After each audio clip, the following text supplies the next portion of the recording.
good morning, everyone. I am Dr. Muhammad. I am Dr. Muhammad Shabir, the coordinator of IGF's Dynamic Coalition on Accessibility and Disability, and I welcome you in the session Building Barriers, Free Emerging Tech through Open Solutions, jointly organized by the Dynamic Coalition on Accessibility and Disability and the Dynamic Coalition on Open Educational Resources. I am thankful to the Internet Governance Forum for the opportunity and also to the team who have worked with me to organize this session. Just a couple of housekeeping rules. They aren't many. Uh, First, we have amongst us some speakers. We will talk about different issues. Each speaker would have about 10 to 12 minutes for their early or initial intervention. Then we would come to the hall and online for the participants. If there are any questions, people can address the question to a specific speaker or make general interventions as well. And then we would have the wrap up by the moderators, and we would have a wrap up, and in the end there would be a vote of thanks. So to start with, I would invite our first speaker, Dr. Tawfiq Jalasi, Assistant Director General Communication and Information Sector, UNESCO. Dr. Jalasi will speak about overview of UNESCO's vision for digital accessibility and open content. Dr. Jalasi, over to you.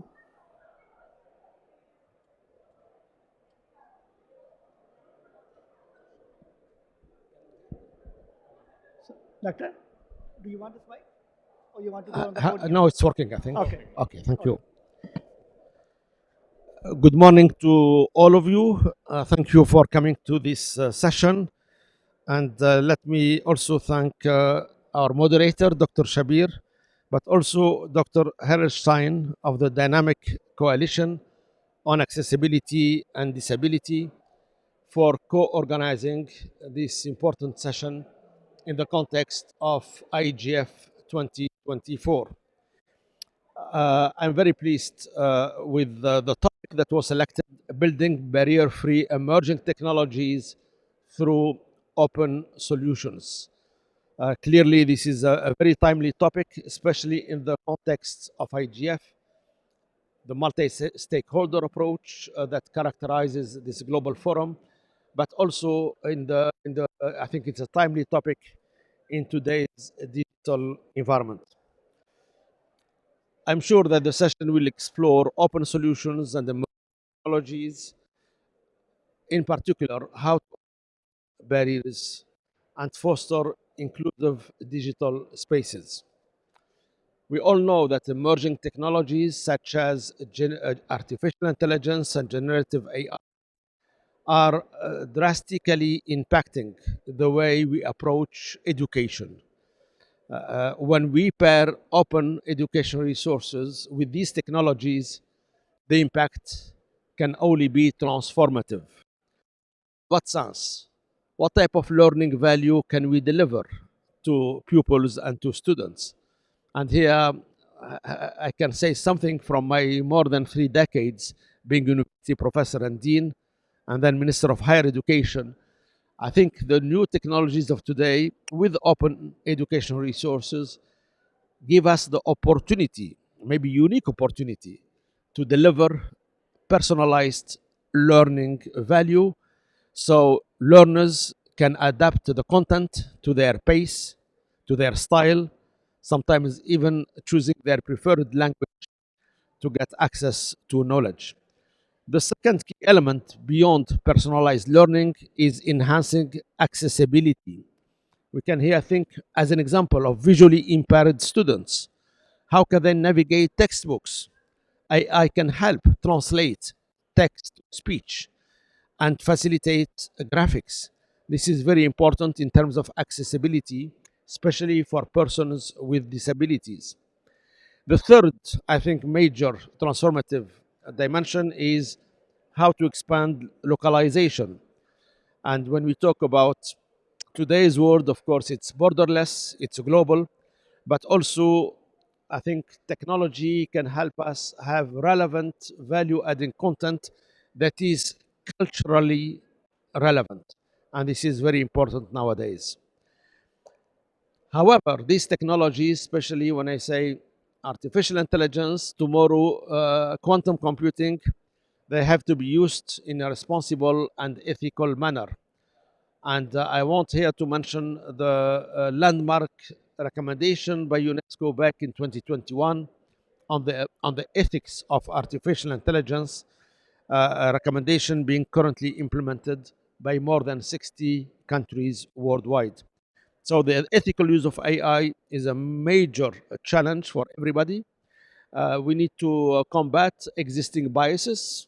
If I take the gender related biases, you know that in some of these Gen AI large language models, there are many biases that depict women in domestic roles, and there is an association of women with family, with children, with households, while men or terms related to men are more linked to business, career, being so. Obviously, what we have seen from our studies at UNESCO is that large language models in generative AI not only replicate online the gender biases that exist offline, but they even amplify them. It's obviously a very dangerous. Second dimension besides the gender bias is the digital. We were reminded 2 days ago at the opening of this IGF that 2.6 billion people worldwide offline. They have connectivity, and therefore they don't benefit from any digital literacy. This is obviously a major challenge as well. The third is representation in AI systems. 40% of the world's population lacks access to education in their native language, and therefore they are being excluded. This is something very important, and we need to tackle it as well.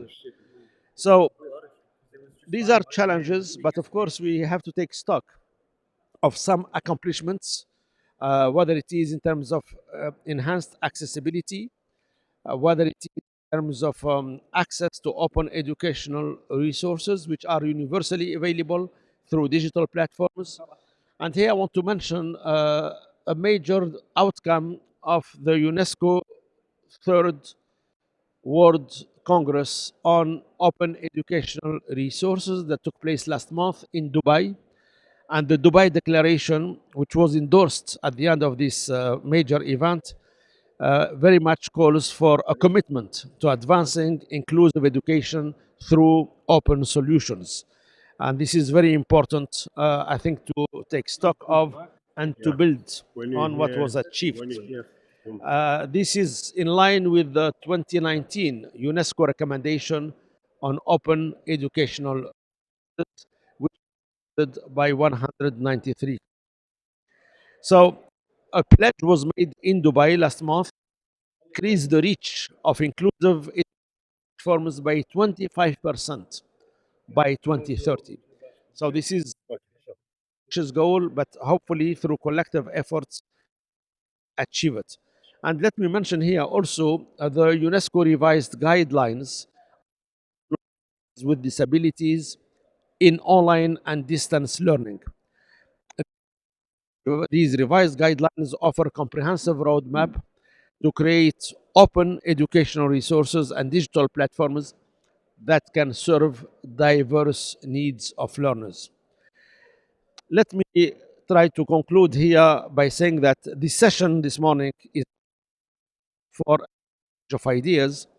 Hopefully, it is a springboard for change. Each all in this context. Us as educators, we can advocate for open educational resources that are tailored to local needs. Policymakers can ensure internet connectivity, bridging the digital divide, especially in under areas. And thirdly, developers can design technologies from the outset. Let's recall laureate Joseph Stiglitz, who said, information is a public good, and as a public good, information needs to receive public support. I think the same is true for openness and accessibility, and this requires obviously a collective commitment by all. Let me assure you that UNESCO is unwavering in its mission to ensure that no one is left behind in the digital age. We should together seize this moment, not just to envision change, but hopefully to make it happen. Thank you.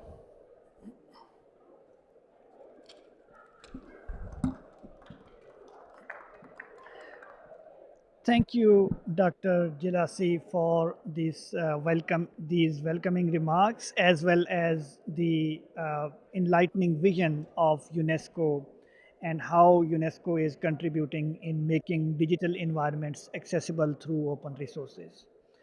Our next speaker, Lydia Best, was supposed to be online, but unfortunately, we received a message from her this morning that she fell ill, so she cannot contribute. So we wish her best and good recovery. Next, I will be speaking about challenges and solutions into addressing accessibility barriers in emerging technologies. And this is a topic when, as I myself, person with disability, encounter and interact with emerging technologies, there are number of challenges that come in the way. And it is really unfortunate that the technologies that are coming up in these days, they carry a huge potential to facilitate persons with disabilities. But due to certain barriers in the development, in the planning or execution of those solutions, those emerging technological solutions, that when they come to people with disabilities, they encounter certain barriers. And before I move forward, I would like to give a personal example. Some years back, I happened to encounter a wonderful VR solution headset with some specific solutions.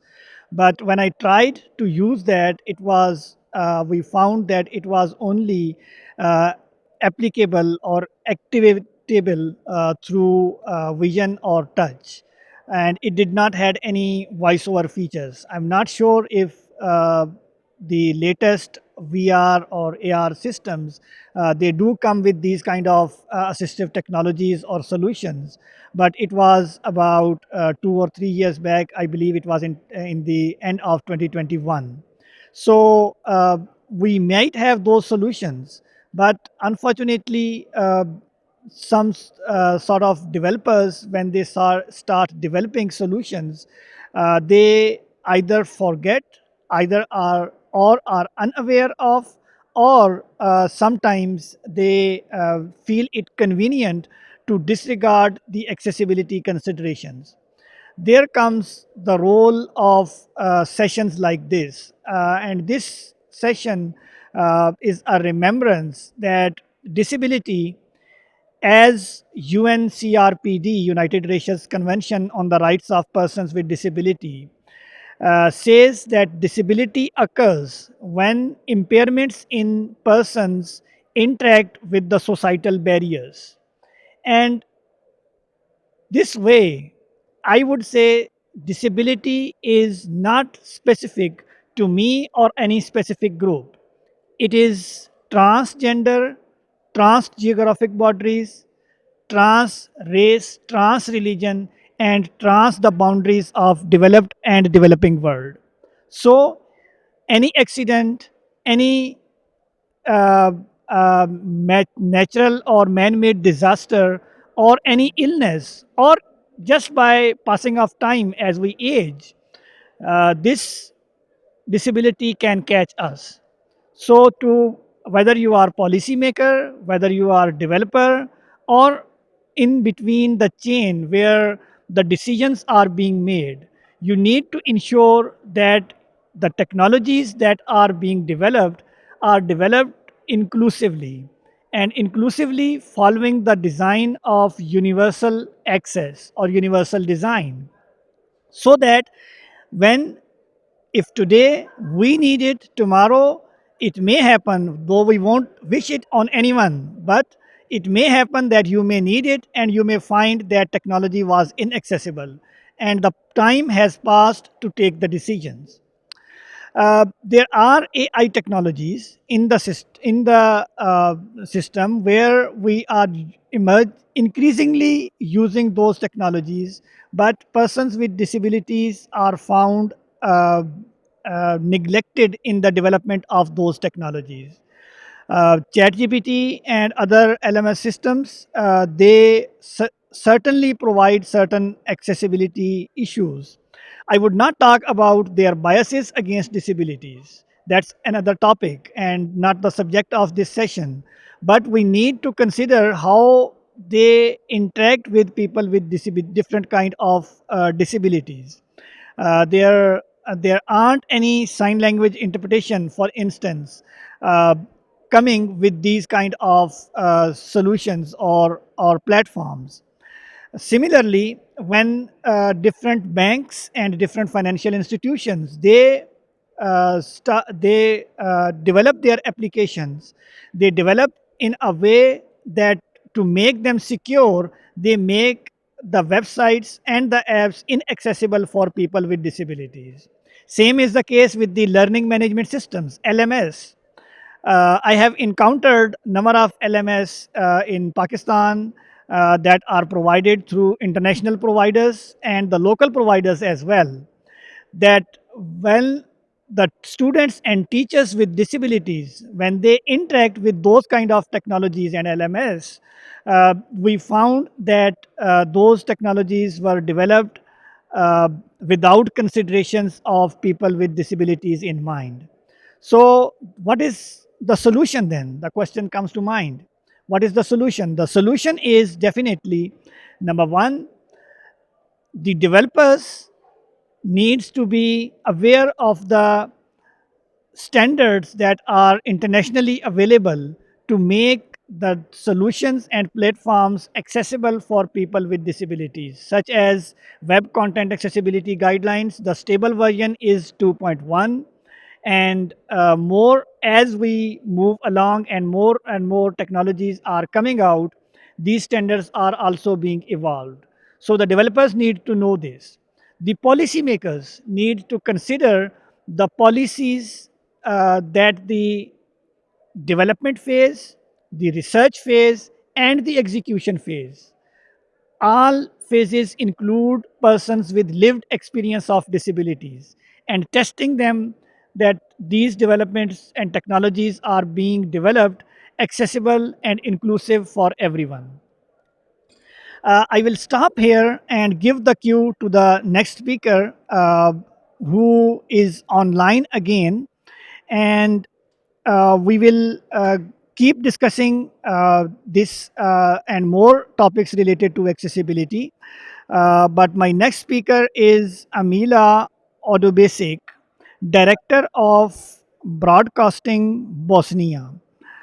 And Amila shall be speaking about regulatory frameworks and uh, policies for accessible digital technologies. Amila, the floor is yours. Thank you very much, Dr. Shabir.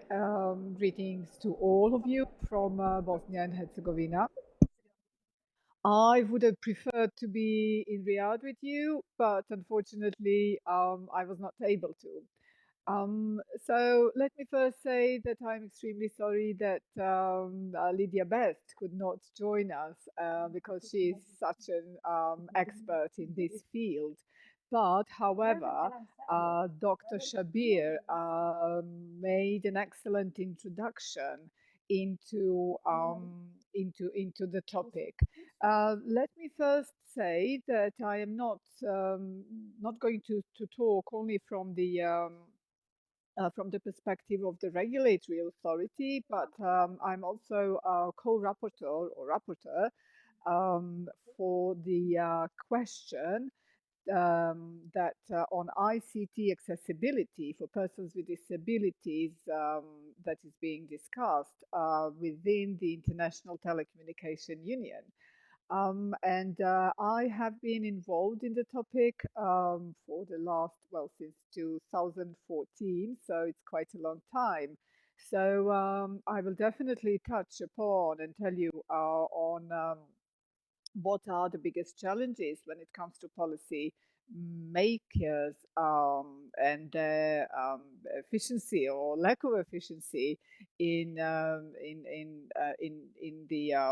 area of creating policies, legal and regulatory framework. But I will also, if you allow me, refer to some of the global practices and perhaps convey what are the biggest challenges that members of the International Telecommunication Union are facing.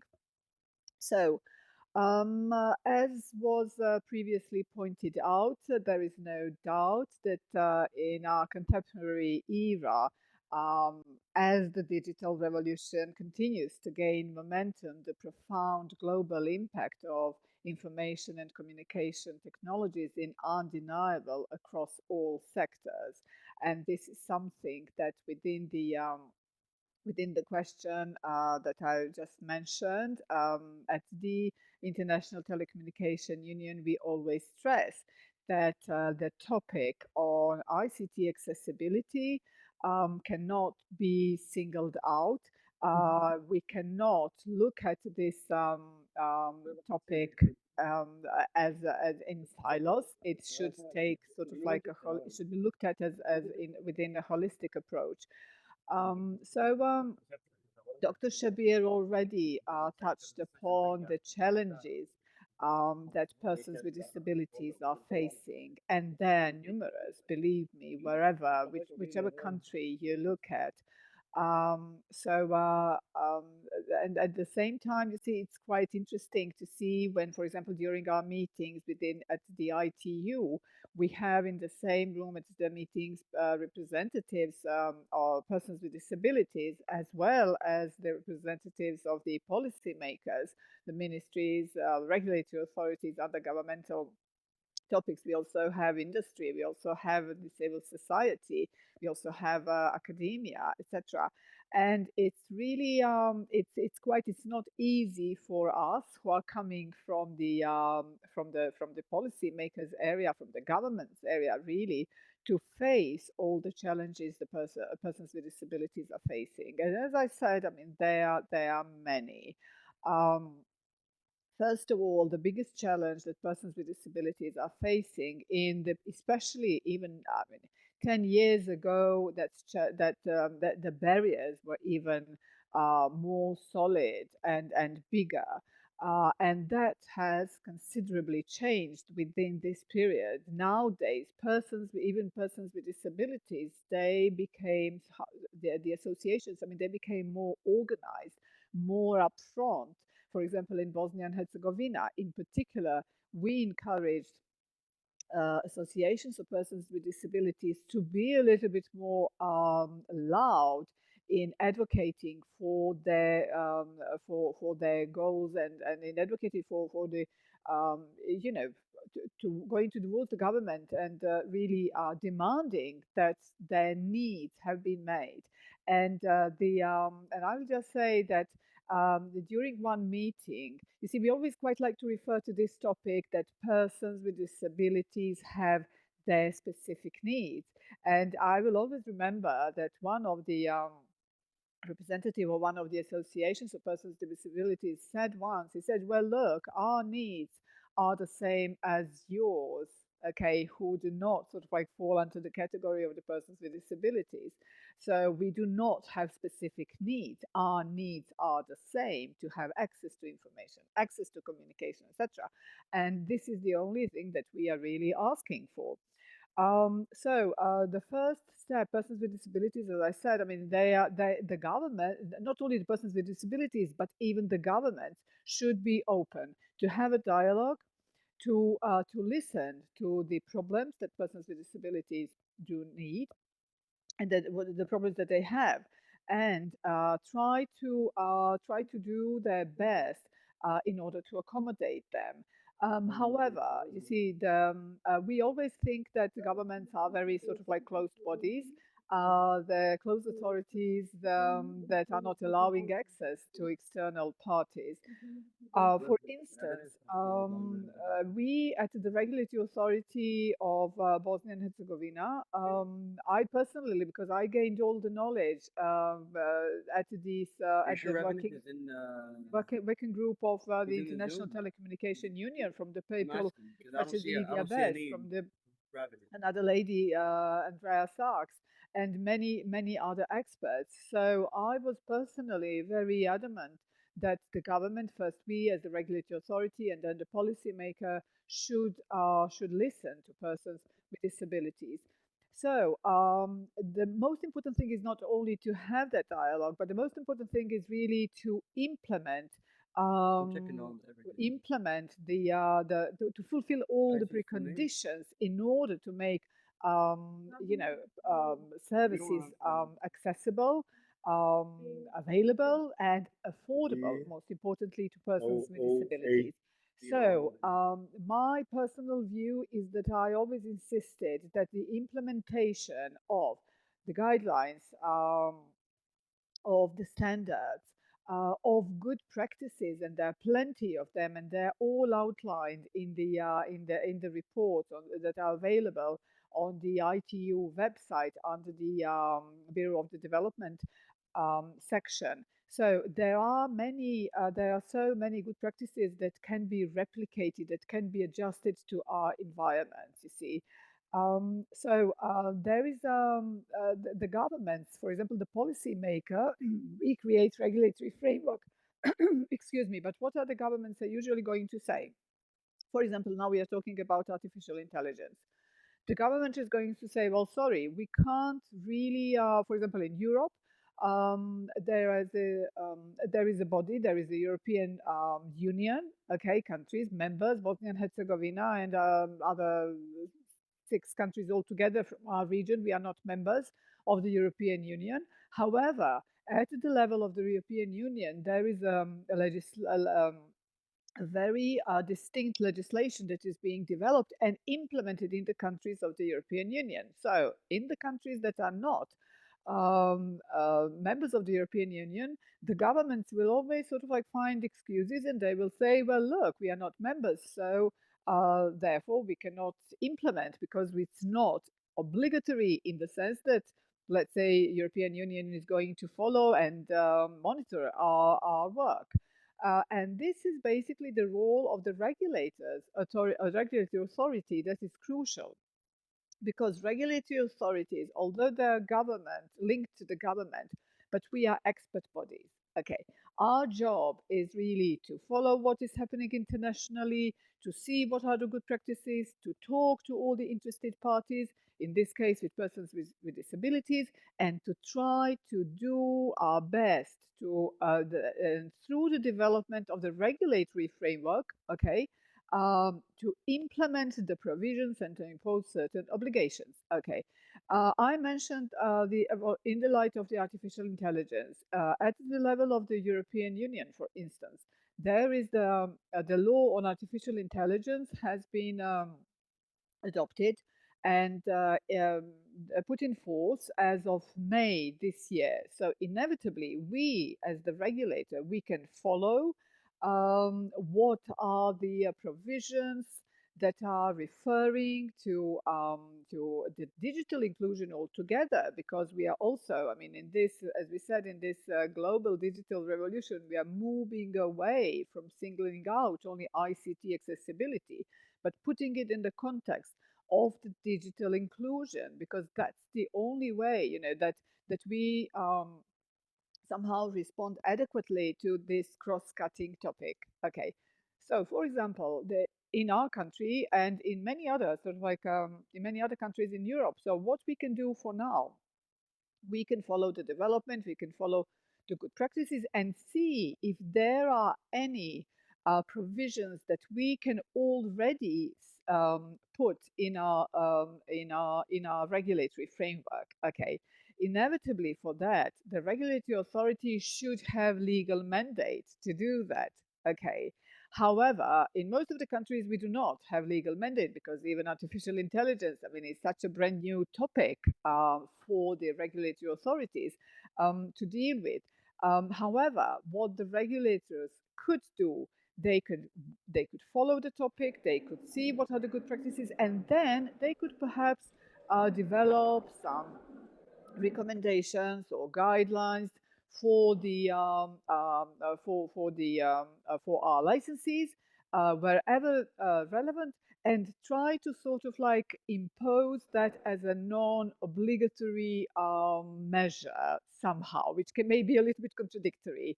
But in that way, what the regulators could do, they educate, they raise awareness, okay, they share knowledge, and then at the same time, they encourage, let's say, it's their licensees to get more involved in the topic. However, at the same time, the regulatory authorities could establish a dialogue with policymakers, okay, and then they could advocate that certain provisions should be put, or the government should create the laws, and that certain provisions should be put in law, and encourage the government that in the process of public consultations, persons with disabilities and other interested parties are involved in this process, that their comments are very clear, and to make sure that they're implemented in the best possible way. So this, as we can see, this is all a process, okay? However, it may look as a very complicated process, okay, but still it is possible to do a very specific to have a very specific results in practice. Okay, I'll tell you, when I was first I started to get involved with this topic when I came back to Bosnia and to my to the regulatory authority where I work. I was literally confused, and I was sort of like thinking, If how you can I if you make the allow me, first step? Okay, and a few years later, we managed to have the full. For example, we try to identify what is the Amila, biggest challenge. you Yes. need to wrap up, please. Okay. So I will cut across with I will cut out this sort of like practical example. So let me just wrap up and to say that yes, this the topic is very challenging for the government. However, I believe that all stakeholders, as Dr. Shabir already pointed out, should join in their efforts. Okay, advocacy efforts are extremely important. We should look at it as a cross-cutting topic, and we should really advocate towards the policymakers in this sort of like joint way. So I'll stop here. If there are any questions later on, I will be available. Thank you.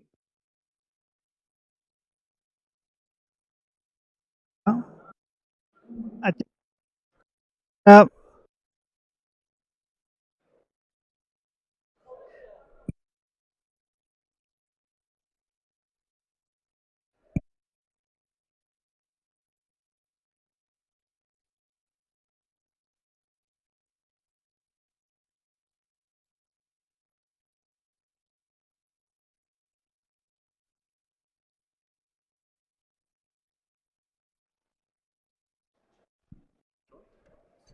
yes. Hello. You hear me? Okay.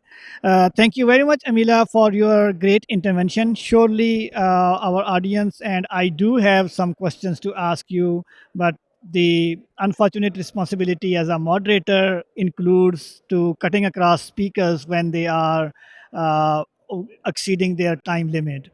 Our next speaker is from Qatar, Dr. Muhammad Karibi. He is the Digital Accessibility Services Acting Manager, MADA of Arab States, and he will be talking about innovations in accessibility services in the Arab States region. Dr. Muhammad, the floor is yours. Okay, thank you so much. Good morning. Hello, everyone. It's a pleasure to be here at the Internet, the IGF Forum 2024. 20 years after my first participation in the WISIS Summit in Tunis back in 2005. I participated in the summit representing at that time my university, the Virtual University of Tunisia. Today, I'm honored and pleased to represent and privileged to represent the organization to which I belong, MADA, or Qatar Assistive Technology Center, where I work as acting director of the digital accessibility services. But I'd like to define myself informally, just saying that I'm a passionate advocate for open and inclusive digital education for all. Initially, I have prepared a presentation to shed light on MADA's contributions to bridging the digital accessibility gaps, but the setting doesn't, but it doesn't fit to the setting to our panel yesterday. So I'm gonna just talk rapidly about my organization and shed light on some of the MADA flagship projects in terms of digital accessibility, with the ultimate goal to empower people with disabilities accessing technology in order to live independently and participate in all aspects of life. But let me first get back to what has been said by Dr. Muhammad. Actually, when he explained it and he focused on how we need to address disability and how to focus on the accessibility barriers that prevent people with disabilities to access technology. So, disability is often misunderstood, or let me say, it's narrowly defined from the medical or the charity or the special needs perspectives.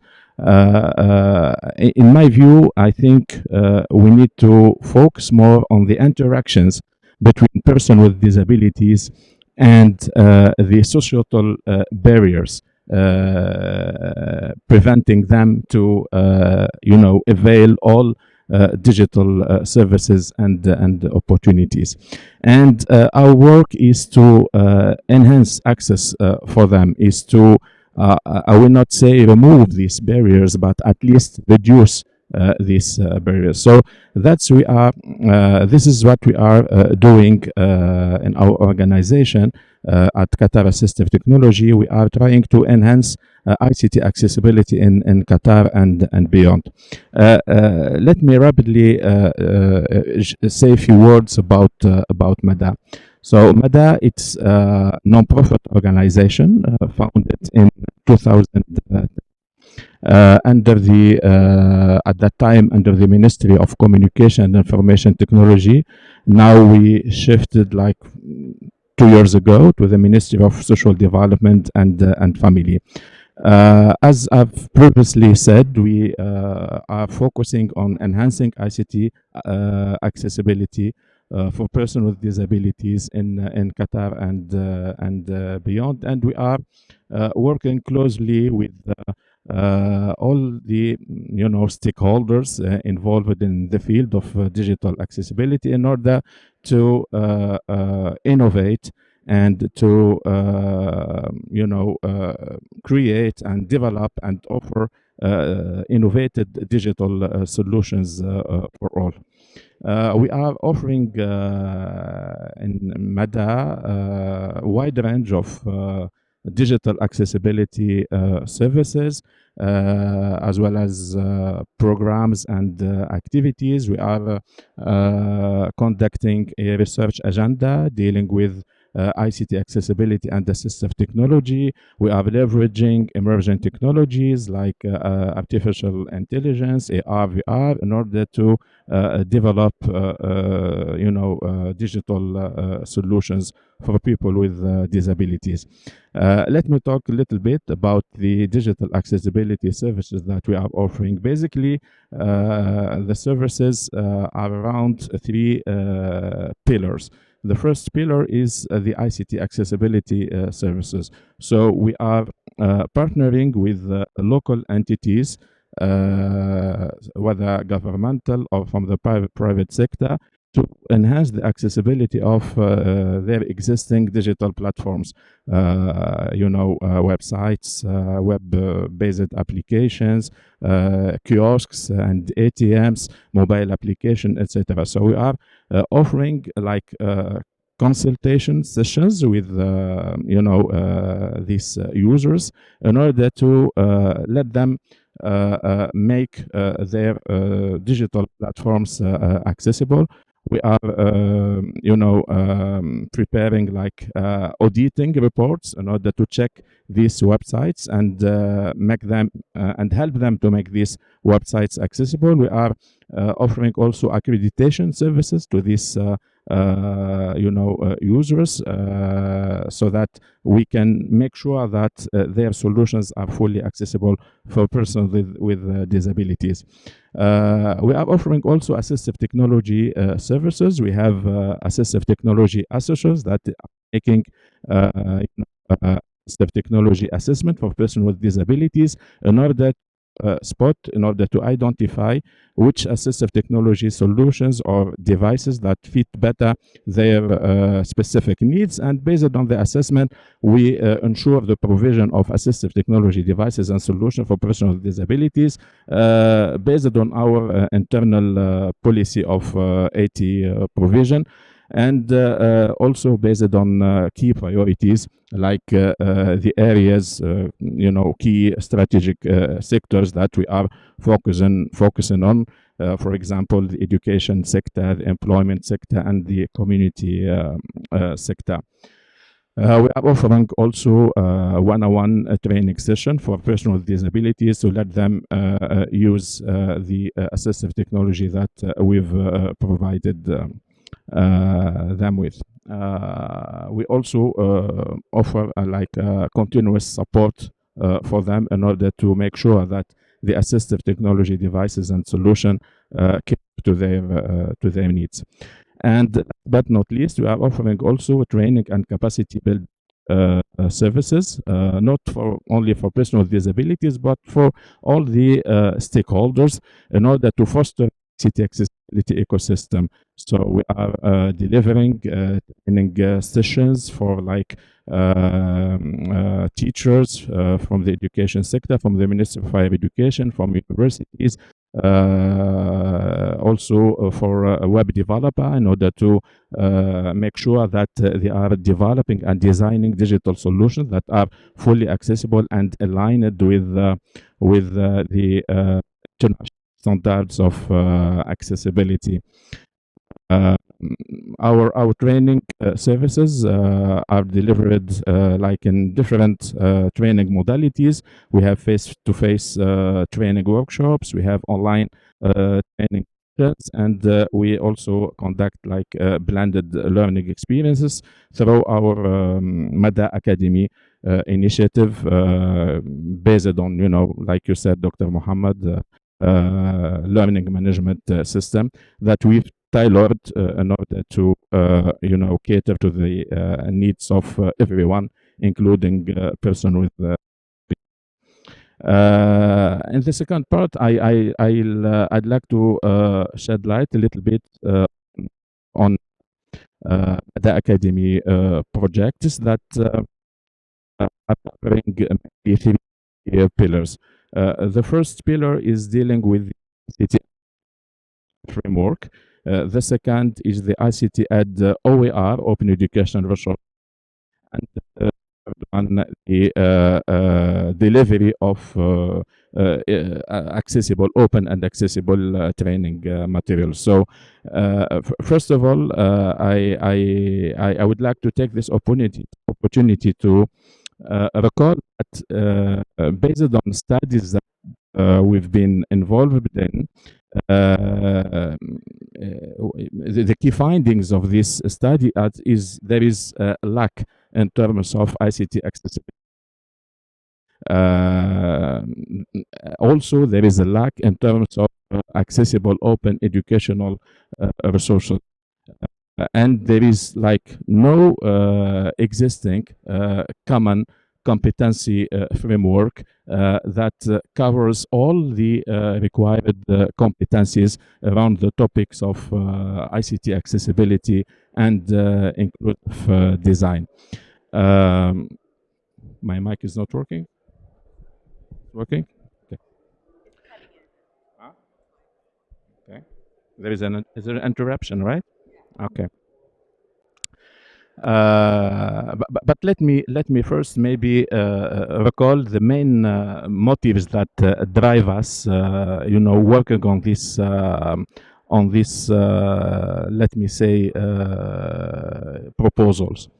The DAR index, the Digital Accessibility Right Evaluation Index. It's a benchmarking tool developed by G3 ICT organization, the global initiative for inclusive ICT organization that aims at tracing the progress of countries in terms of offering accessible, digital accessible services.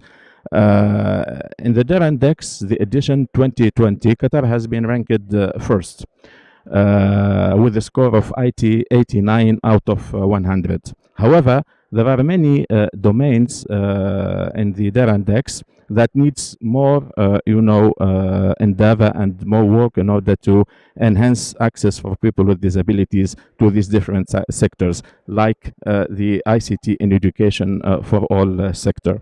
And the key findings of the DAR index report is that there is a lack of ICT accessibility competencies and expertise all over the world. There is also a lack in ICT accessibility courses.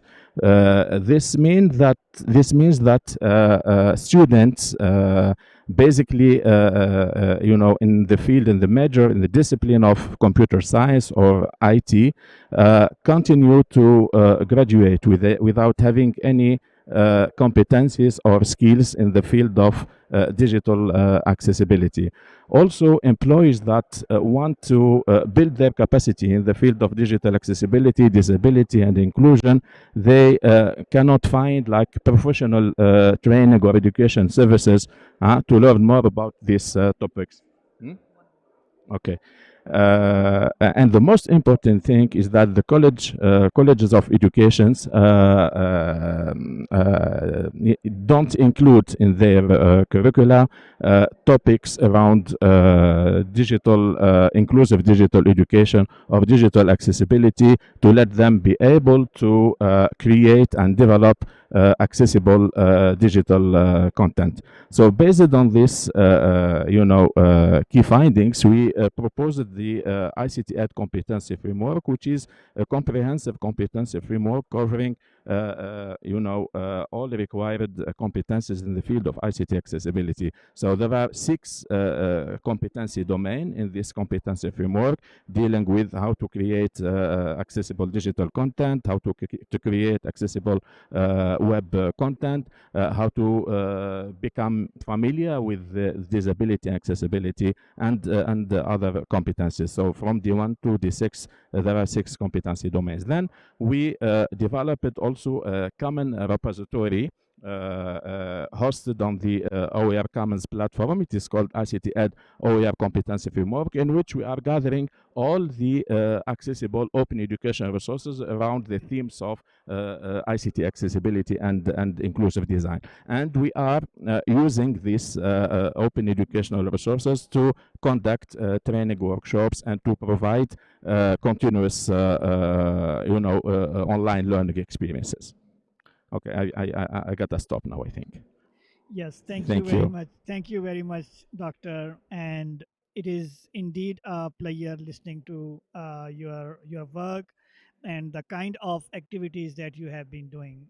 It's Mother Arab organization is doing a lot of wonders in the region. At least I was not aware of these all this work, so it was really enlightening listening to you. So the next speaker, ladies and gentlemen, is Revanath Vothelru. I'm sorry if I'm pronouncing the name wrong, so please forgive me for that. Revanath is Global Implementation Project Manager of Learning Equality and shall be speaking about open content platforms for inclusive education, the case study and insights. Revanath, the floor is yours. Revanath is online. Thank you so much, everyone. It's wonderful to be a part of this. And sorry you couldn't join in person. I'll very quickly start sharing my screen. Wonderful. So, good afternoon to everyone once again. And my name is Revant Vutuluru, and I am joining from Bangalore, India today. I'll be talking to you about how my organization, Learning Equality, is creating barrier free emerging technologies through open solutions with a specific focus on equity, inclusion, and accessibility. The colleagues who have spoken before me have extensively covered about the challenges that exist and have discussed many different ideas. I'll be talking about how all of this specifically, how some of this specifically comes alive in the work that we do at Learning Equality. Yeah. So I think in the world today, there are 2.6 billion people who remain offline and are unable to participate in the digital learning revolution. And more than 70% of the learners are unable to read even a basic text. And this paints a stark picture of the global learning crisis, right? And unfortunately, the learners who are most affected by the crisis are often the ones who also lack access to digital resources, and what that does is it further widens the gap in learning opportunities for these learners. While we know that tech is not a silver bullet solution, we believe that it's a strong means for addressing some of these gaps. And I think, yeah, and we build at Learning Equality, we build and maintain Colibri, an open source software solution designed to provide offline first teaching and learning experiences. Colibri is free to use and openly licensed and is equipped with over 200,000 open educational resources or OERs as a part of our library, which covers a wide range of subjects and learning needs. And for those of you who may not know what open educational resources are, these are openly licensed materials that can be reused, redistributed, and even repurposed depending on the license. And Colibri serves as a platform that hosts such resources. We also provide support to educators through our platform to differentiate learning and personalize learning. And there's also features to collect granular data from the learner's performance, which will further help in facilitating for differentiation. And all of this is enabled by a comprehensive do it yourself toolkit with detailed guidance materials to empower individuals and organizations to implement Colibri independently without relying on learning equality support. And Colibri is versatile and adaptable, working with a wide range of hardware models, all the way from older and low cost devices like Raspberry Pis. And it also supports diverse pedagogical approaches, including self learning, group based learning, whole class instruction, while blending technology into the learning environment. Aligned with a focus on equity, we also ensure that our products are compliant for people with disabilities. We work to continually improve the user experience for everyone while adhering to the relevant accessibility standards. And we keep adding new features consistently. The Colibri Learning Platform is partially conformant with WCAG 2.1 level AA. While the platform is accessible, many OERs are still do not adhere to accessibility standards, and I think Dr. Shabir spoke about this when he was presenting. Most of the OERs do not adhere to accessibility standards, which prevents them from being useful for learners with disabilities. Right? It's like, well, as one of my colleagues says, like it's like you build a big door, but nobody can get in from there. Right? Like that's what it feels like when you work with Colibri and make it uh, friendly for users with disabilities, but the content that is inside is not thoughtfully designed, and that's a challenge that we often face. And in addition to that, Colibri also supports use of assistive devices But many of these devices are cost prohibitive in underserved communities where we work with. And some of these challenges continue to hinder our efforts in equitable access to learning materials, but we keep doing everything that we can to make this more and more accessible for learners with disabilities. And some examples of what this looks like is to ensure accessibility, we focus on multiple features such as making all text functional, screen reader compatible, and resizable up to like 200%, while some videos also include sign language and captions. And links that are included in Colibri are designed clearly to indicate the purpose that they serve. And all of these features make Colibri beneficial for a range of contexts and learners around the world.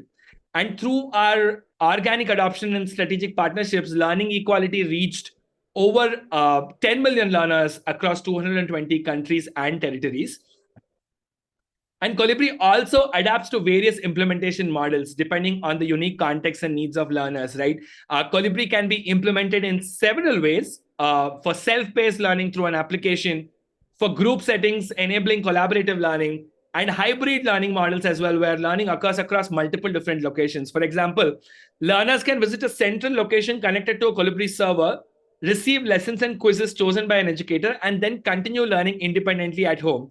And when they're back at the central location, their data seamlessly syncs so an educator can make informed decisions for learning journey, all without the internet. And this flexibility showcases the power of thoughtfully designed technologies, ensuring that the products are tailored to the real world challenges faced by learners and educators in underserved communities. And additionally, to touch upon a little bit around our work with emerging technologies, to ensure that the technology can be used meaningfully, we believe that it's crucial to make the relevant quality materials available as well. And we have been leaning into a new process that leverages advancements in generative AI and machine learning algorithms based on years of data collected through manually organizing digital content to curricular standards. As a result, we have developed a new holistic process that creates sets of curriculum aligned to digital resources by dramatically reducing the resources needed for an otherwise labor-intensive and knowledge-intensive process. And we've been piloting this across 3 countries and 2 languages. And in one of the projects that we did, we successfully mapped 6,500 content items to over 2,000 learning objectives and reduced the time spent for this process from months to a couple of days. Right. And to quickly, before wrapping up, I wanted to share an example of what Colibri usage can look like in a school setting, right? Like, so let's say there's a student, imagine that there's a student called Angela, a student at a school where internet access is limited or unavailable. Angela's school administrator receives a USB key preloaded with Colibri and digital learning resources. And they install that on a school's existing laptop, which is then used as a class server. And Angela accesses the pre-curated content on a tablet, exploring lessons aligned to her curriculum. And as she progresses, her teacher can view a detailed report that highlights Angela's strengths and areas where she's struggling. And this enables the teachers to provide targeted support, recommend additional resources, and help Angela overcome challenges to succeed. And meanwhile, Angela's school data is recorded locally, and when possible, it gets synced centrally. This allows the program administrators who are remotely located as well to analyze reports and make iterative improvements in the program. And here's the most powerful part, which is everything happens seamlessly even without internet connectivity. And this is how Colibri brings impactful learning to students like Angela who may not have internet accessible. And to close out, I think at Learning Equality, just like all of you, we also similarly want the world to be connected. But we know that the process is stagnating, right? Like even when there is connectivity, it may not be consistent or reliable enough to support classroom instruction. And hence, based on the work that we do, there are a couple of calls to action that I want to invite you to hold on to. And in your work, I encourage you to consider the tech tools that you're using and their reliance on connectivity. Who is left out when the internet is not available? That's a question that I want us to think about. And if you're advocating for use of emerging technologies like AI, is it being equitably used?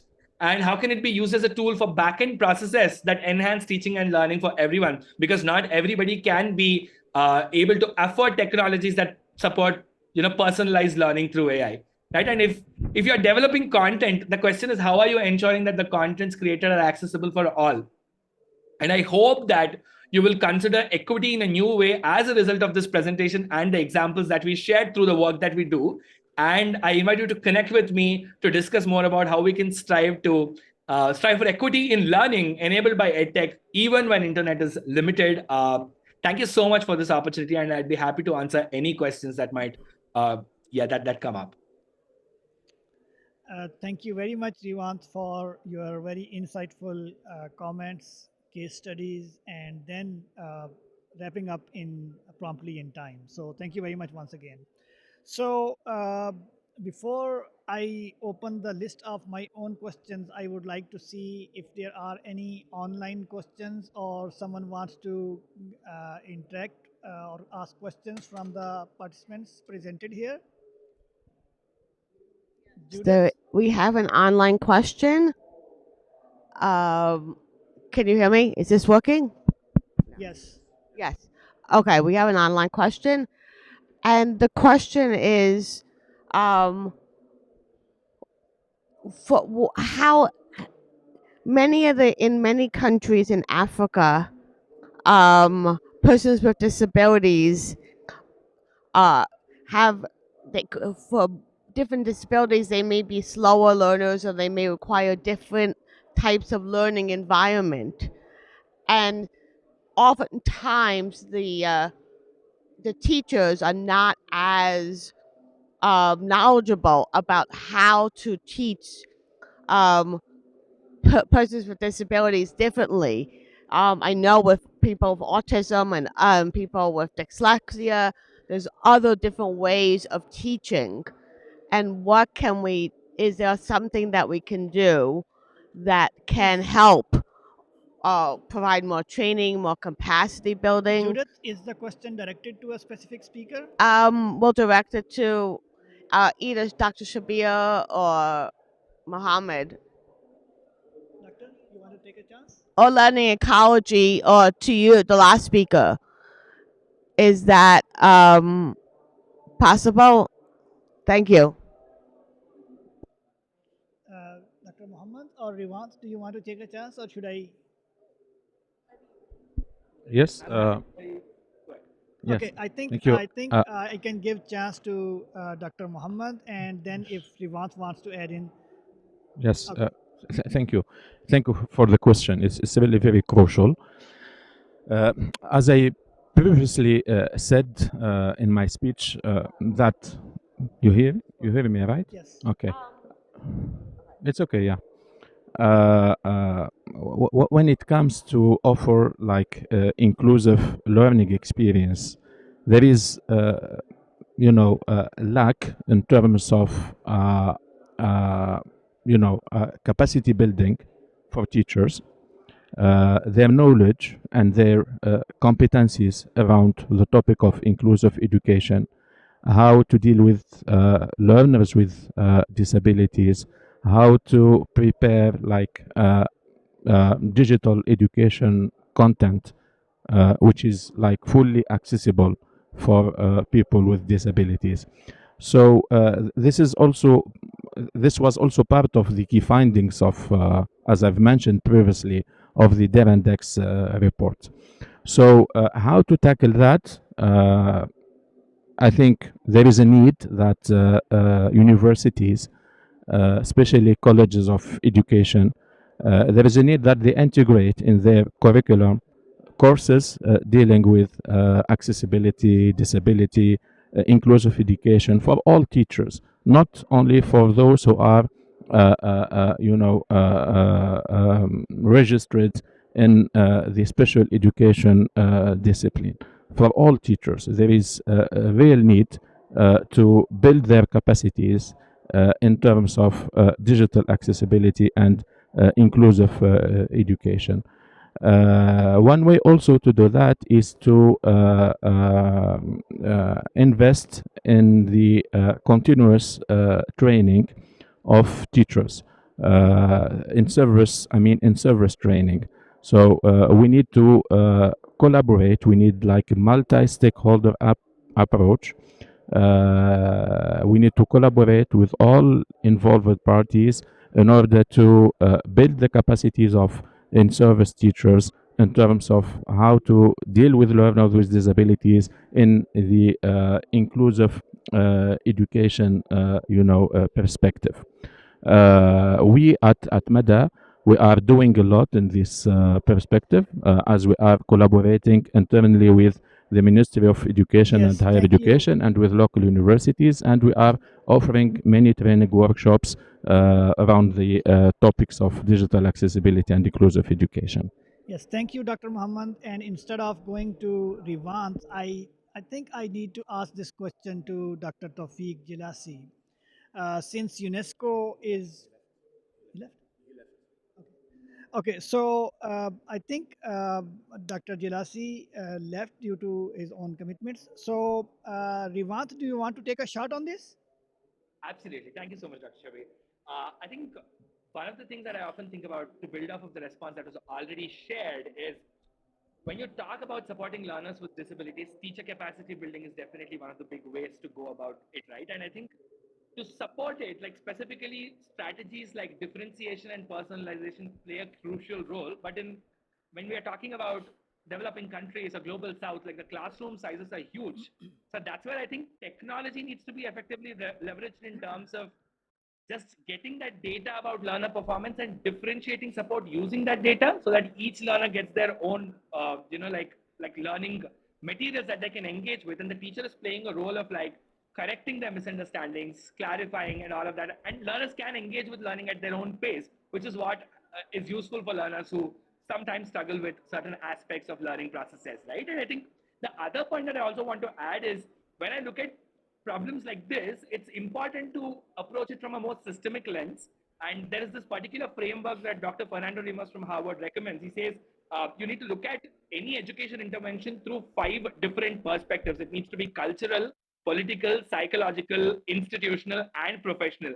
I think even to for something as simple as providing teachers with the tools to cater to learners with disabilities, there are all of these 5 things that need to come together so that it's effectively delivered. I think those would be the 2 ways in which I would respond to the answer. It's not an easy solution, but it's a solution that can be Yes, thoughtfully implemented, is what I would say. exactly. I understand. We understand that there aren't any easy solutions, and the search for easy solutions is not always the good one. So, no matter how difficult, we have to adopt these solutions if we truly want the inclusion and participation of all. So, Judith, if we have a question online and if they are available, if they can ask the Yeah. question by themselves, we can No, give them. we cannot do that. Okay. Sorry. Okay. This question is directed to Amelia, and it is, what should be the role of regulatory authorities in advancing digital inclusions for persons with disabilities? Thank you, Judith. In my intervention, I already, I think, responded to that part of what is the specific role that regulatory authorities should do. However, I would just like to repeat again that um, ad, uh, um, regulators cannot take steps and go ahead of the in front of the sort of like policymakers and governments. However, as expert authorities, as expert bodies, regulators should gain necessary knowledge on the particular topic, and then they should really do as much as they can in advocacy effort towards the government, in order to sort of like to achieve the goal. However, there was one activity that I did not mention in my intervention, and it's also equally relevant for the regulators, and that is to tailor the activities that they implement under the umbrella of media and information literacy, in particular in light of digital literacy, producing researches, mapping the challenges, gathering all these sort of like stakeholders together and trying to achieve as much as possible, especially about what was being said. I mean, when it comes to education, you see, for example, in Bosnia and Herzegovina, the education system is extremely complex, and it's usually also sort of like any changes in that particular area, they take a long time. However, considering the target that the children and minors should receive necessary support in as much as possible. I mean, so that they can progress in their development, without boundaries. The regulators should focus also their activities on media and information literacy and touching, discussing on accessibility and digital inclusion, particularly. I mean, that is something that we do in Bosnia and Herzegovina, but that will be another topic.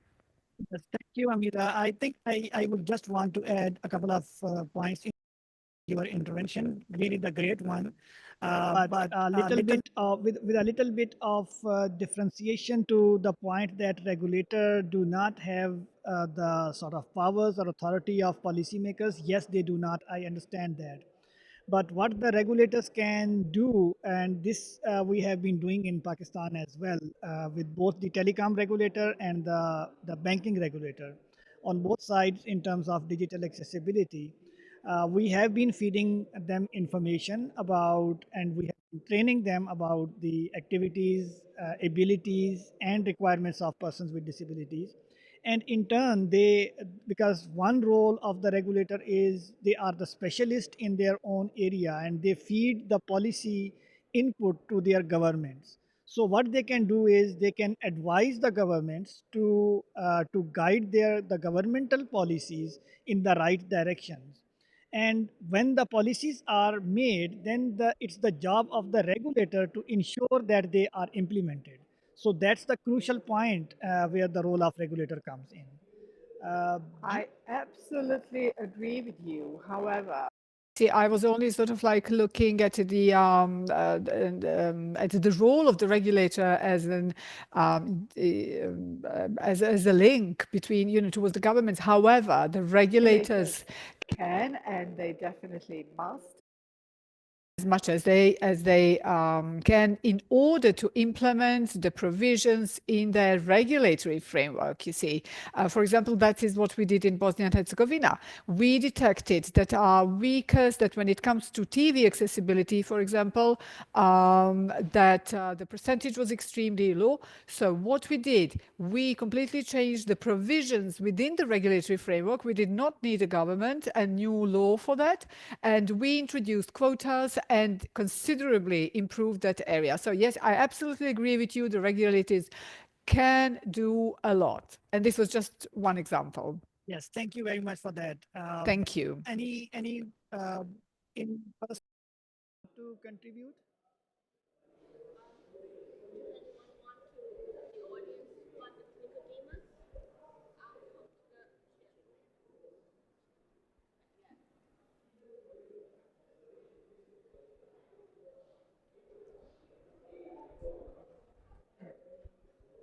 Thank you. I hope, am I audible? Yes. Right. Thank you.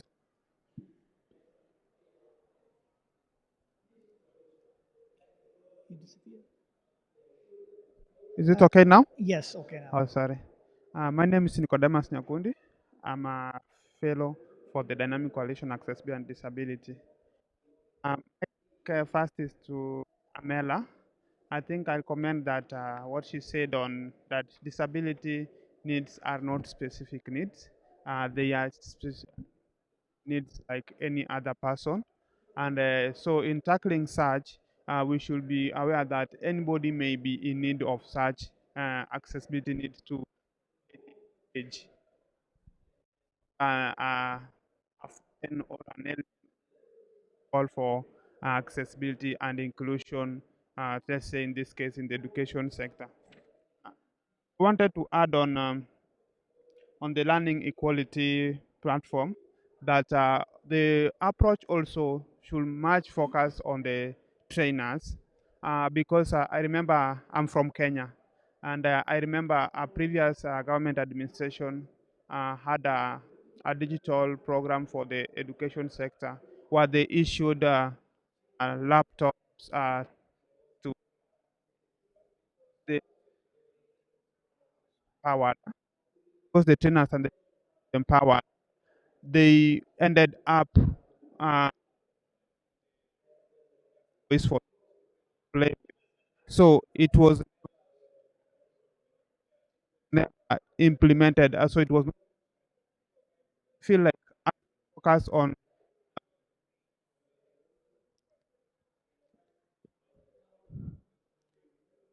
Okay, Yeah, sorry.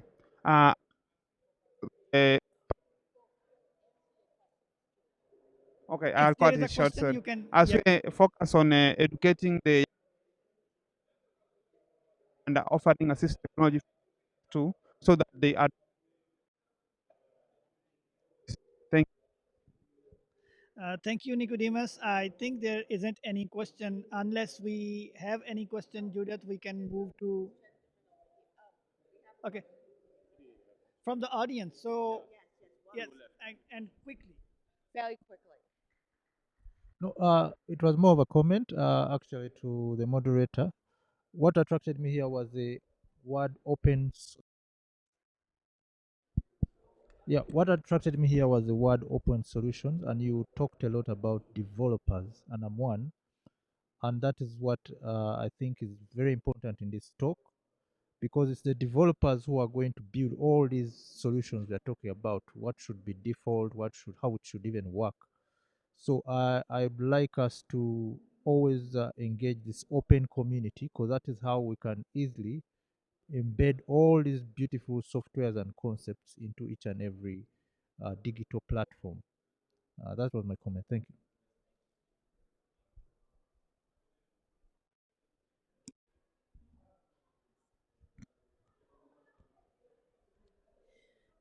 Hi, my name is Itzel. I'm one of the DCAD fellows. I don't have a question. It's more like a comment. I think that the education for people with disabilities is a common challenge in all the countries. And probably before we think about technology and access to the internet, we should make sure that all students with disabilities have access to basic education, because in case of Mexico, that's something that it's not happening. And how can we think about inclusive education when the system and the governments refuse to invest in the development of people with disabilities?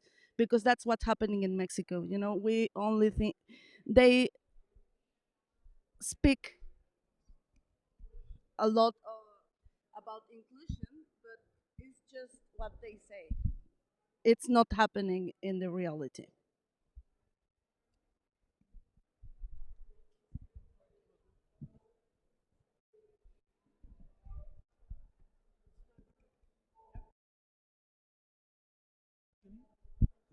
Yes, thank you very much for the comments, both by Nicodemus and Insel.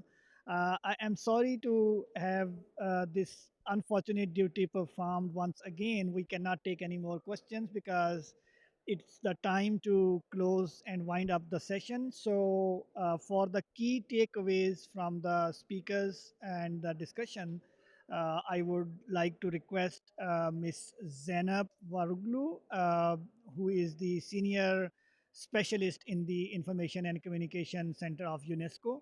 So I would request that you give us a brief summary of the key points from the speakers. Ms. Zainab.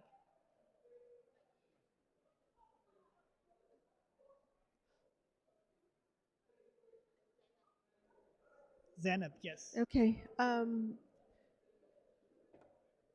I think the key takeaways we can walk away with are that, first of all, we talked about the importance of governance and the role of regulators in ensuring that there is equality and equity in access to information and to learning.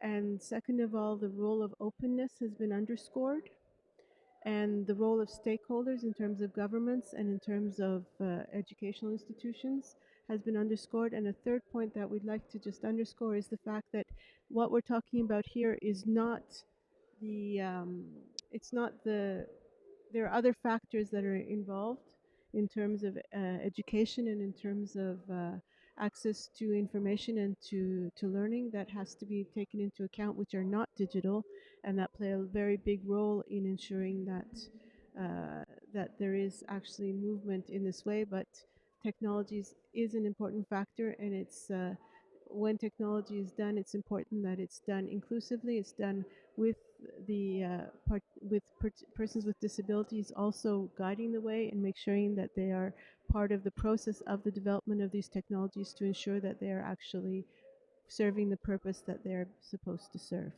And if I may, I'd like to just give the floor back Beer, but to thank also the the the speakers on behalf of UNESCO also, and also underscore the importance that we thought of having a joint cooperation of the two DCs in this meeting because of the complementarity and the richness that comes from the discussion. So with that, I give the floor back to you, Dr. Shabir. Thank you very much, Zainab. And last but not the least, I would now pass on the floor to Judith Hellestein. She is my co-coordinator at the IGF's Dynamic Coalition on Accessibility and Disability for the summary of key takeaways from the discussion that we just had after the speakers and the vote of thanks. Judith. Thank you so much, Dr. Shabir. Yes, it was a very fruitful and meaningful discussion. Um, and some of the key takeaways from the um, questions are the importance of the regulator and what the regulator can do in helping to advance technical issues for persons with disabilities, whether it is through subsidies for universal access, for smart devices, for persons with disabilities, whether it's other type of subsidies there, what is their role as policymakers and regulators in ensuring that technology is available to all participants, and also underscores the importance of the education department and the work on there in making sure that education is open and available to all persons and not and not giving the full thought to um, only one type of education. As we saw from one of our speakers, there are multiple options of learning platforms that can be adjusted and that can work for different persons with disabilities. So we want to make sure that we take into account all types of issues. And thank you so much because we are ending our session on time because the captioners have to leave for lunch. Thank you. And thanks for Yes, everyone thank coming you. here. Yes, thank you very much, Judith. Thank you very much, Zainab and the DC-OER for collaborating with us on this session. I would also like to thank the participants who came here to attend this session. And last but not the least, a profound thanks to all the teams who assisted us, including the technical team, the captioners, the sign language interpreters, and others who made this session a possibility. Thank you once again.